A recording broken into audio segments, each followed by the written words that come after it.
今仔日早起，咱要继续来关心伊朗核子设施去互美军空袭了后，伊朗伫23展开报复，轰炸美军驻卡达的基地。美军讲是无人伤亡，也那总统川普伊讲，伊朗行动进前有先警示。目前最新的消息是，美国总统川普拄则宣布，以色列甲伊朗已经完全同意，双方准备要展开12点钟停火行动。也那说落来，这场为期12天的战争，就会互看作是正式结束。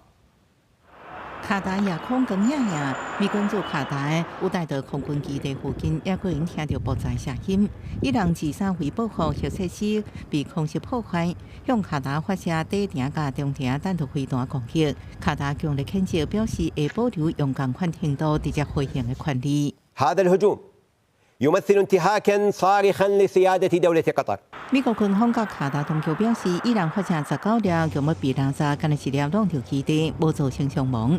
在伊朗发射飞弹了后，真侪群众上街路庆祝。 و الان دارم میگم زدیمتون باز هم میزنیمتون که حالیتون بشه اینجا ایرانه سرزمین شیرانه 美国进行伫卡达对美国公民发出就地掩护警告已经解除。美国总统川普伫社群媒体表示，伊朗对咱彻底摧毁因的核设施，正式做非常少的回应。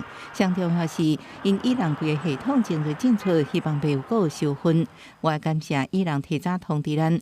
布迪卡伊朗即马伫这个所在实现和平甲和谐，我用积极的态度鼓励以色列安尼做。